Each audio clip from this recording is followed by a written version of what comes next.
Hello and welcome to Pensions in 10 with me, David Brooks. Okay, got a few things to bring you up to date with on this episode of Pensions in 10. I was away last week, so of course the government decided to completely update their roadmap on the ongoing pensions reform across DB and the DC spaces. So as I sat around the pool in Mallorca, I didn't have to, but I did. I read some of the stuff that the government was putting out. Classic. I feel like the DWP have got it in for me sending this sort of stuff out when I'm on holiday. So what I'll do is I'll bring up to date with a lot of that stuff and where they're going in the roadmap, and a couple of other little things that I spotted while I was away. So the roadmap. So obviously, the government is working through lots of reforms across the DB and DC spaces. Reflecting the change in the way that the DB scheme space is moving as more DB schemes have surpluses, and this is being reflected in the regulations on that side, and also the DC side and the way the government wants DC schemes to work into the future and into the rest of this century, probably. It's something that affects you as listeners, either as professionals involved with pensions or trustees running pension schemes, or purely as people, members, citizens of the UK, and because this is going to change the way that pensions work into the future, and it will change the way that many of you listeners will actually get your pensions and access your pensions in the future. So it's pretty big stuff. Anyway, so on the DB side, as we know, the government has already released a consultation on surplus flexibilities. So that's out there, and that will be, I think that's closing in early September, and then we'll have some further regulations, discussions and responses to that without going live in April 27, and the roadmap confirms that they're on course for that. So that's good.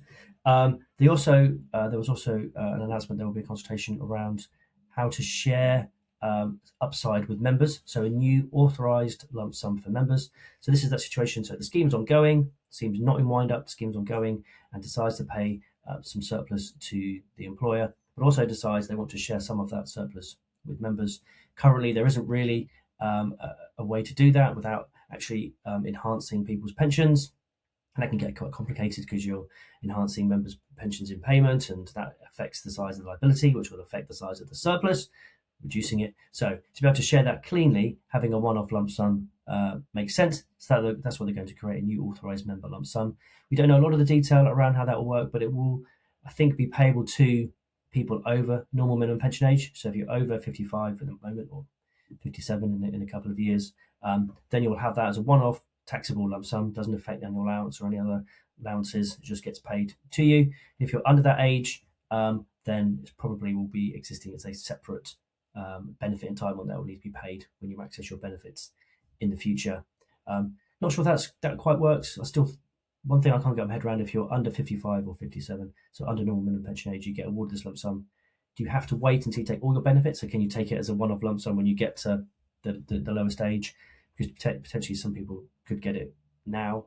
Say you award one now and they're over 55, they would get it without having to access all their benefits. So I think some of those little intricacies around how it will work needs to be worked through, and that's something that administrators, probably more than the actuaries, who will be working on this out and say, look, there's a lump sum payable to the members of X.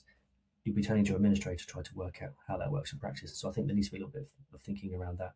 Anyway, that's on that DB side of the surplus. They've also pushed back the work around the formal regime for super funds. So this is kind of significant. We know the government is quite keen on the super fund regime. We have Clara is the only authorised provider at the moment. We have the interim regime at the moment, and they want something more formal. That's been delayed. I suspect that's been delayed by the new entrants potentially, so TBT recently announced that they're going to set up a super fund. So I suspect the government wants to make sure that the regulations work or don't work, depending on how their feelings are towards the TPT solution.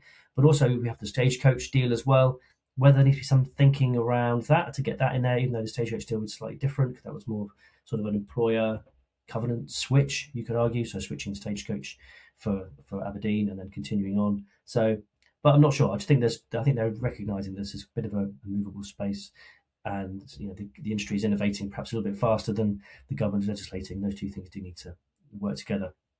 So that's been delayed. And then finally on the DB side, it's confirmation that the PPF increases for pre-notice 7 benefits will start from January next year, which is great news. But there's some little bits as well. So there needs to be changes to legislation to change the way that ongoing schemes that may have pre-97 increases value those liabilities to make sure they're consistent with the PPF, and the PPF will work around the valuing of liabilities. So that needs to change as well. So that's it on the DB side. Broadly running to course, I suppose, other than that super fun bit. On the DC side, loads going on. So there's lots of conversations around the VFM, so that's the value for members, value for money. I tell you, I'll never get that right. But VFM, just call it VFM for now. Confirmation that there's going to be some formal rules in Q1 of next year. The issue that we have here is that we've got TPR, FCA having to work in tandem. They have very different ways of working, different remits, different types of schemes. So it's trying to coordinate those two, which I think is a challenge for DWP and obviously TPR, FCA as well. So we're going to get more from both in early 2027, and the VFM framework will be applying to master trusts and large schemes, GPPs, etc., from 2028, but then full implementation from 2029. One thing to note, I still haven't quite got to the bottom of this yet, is around how this will work for hybrid schemes where there's DB and DC benefits together, because currently those schemes are in scope, but only measuring the DC bits, not the DB bit. So how that works, where you have an underpin arrangement, I don't know. So we'll have to read what comes out. It'd be nice if they could just carve that out, because it doesn't feel like it's appropriate. But what we want and what we get, as my mum always says, will be two different things. The other big thing around in DC space is the guardian retirement. This is causing lots of discussion around trying to create a solution for people who get to their retirements. They've been going through, say, an auto-enrollment arrangement. They've gone through the default fund with the trustees. They get to retirement, and they've got to make a decision. As it stands, you've got to make a decision, and off you go and take your benefits. The solution being proposed is some kind of trustee default that the member can go through. So there's some thinking around that, some discussion around how that will work. Some sort of key things to think about. They want it to be limited decision making. So the member really has two choices to make. One, do you want to take your pension or not? Just to clarify, this isn't going to happen to people. If you don't make any options, then you'll just continue invested. You can't be forced to take your benefits. But the choice being, do you want to take some pension? Yes, no. If yes, do you want to do your own thing, or do you want to go into the trustee default? That's the two decisions the person has to make. If they go to trustee default, then off they go, and that's what they get. And a couple of little things around the default and how that will work. The government making it quite clear that this needs to have some kind of solution for the person's life. So it's got to last their lifetime in one way or another. So what keeps coming out is the sort of flex then fix solution. Seems to be currently sort of the shorthand for what people will do. So in the early years, perhaps some kind of drawdown, so the fund remain invested, the chance for that to grow, take some flexible income for the individual, and then fix at some point in the future when they reach 75 or 80 or something like that. They'll fix into an annuity.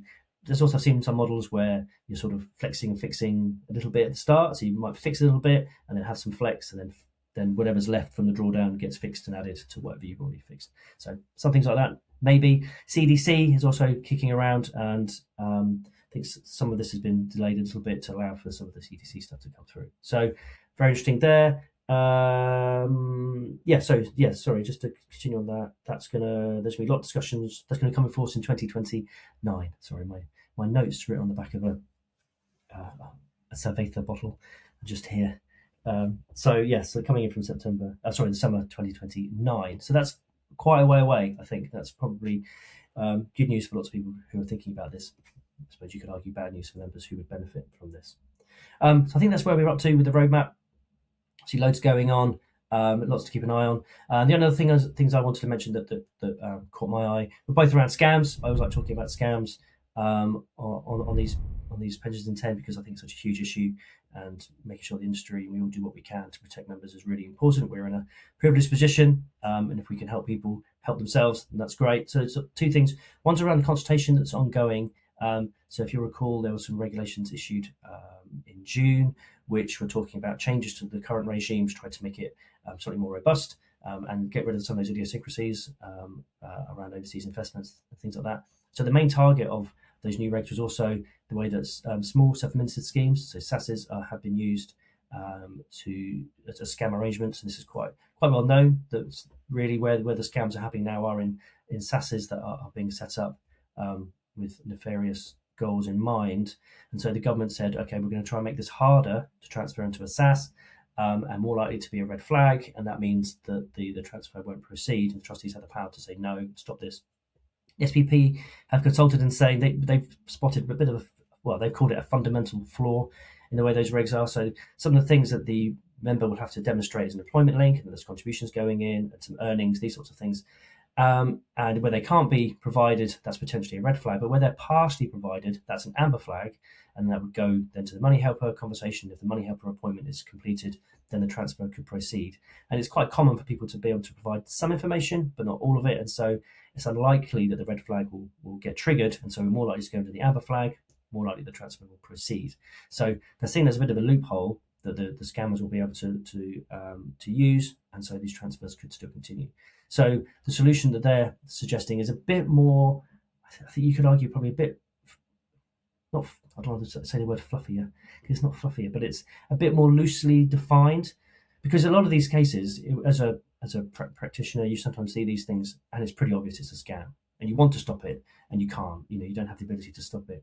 So it's sort of, if it doesn't pass the sniff test, if it looks like it's a scam, then the trustees should be able to say no. And I think that's what they're saying. What they want to happen is something, basically, if it doesn't look right, don't let it go ahead. Give the trustees the power to step in and say no. Okay, fine, you might get into an argument with the member. It could be a bona fide trustee, just doesn't look right. Have a bit more discussion, get a bit more evidence can be provided. Yes, it may slow things up, but it might get the right outcome in the end, and avoid a scam, or just get the member to where they want to be. So I think I would be supportive of that. It could create some issues further down the line. It's probably the right way to go.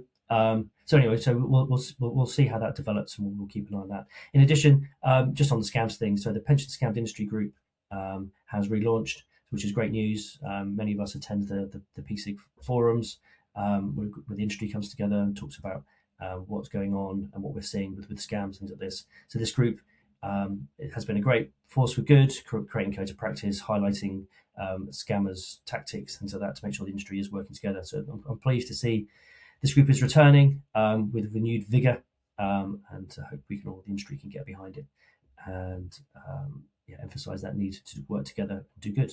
Okay, all right, I think that's enough from me on this episode of Pensions in 10, and I look forward to seeing you next time. Thanks. Bye-bye.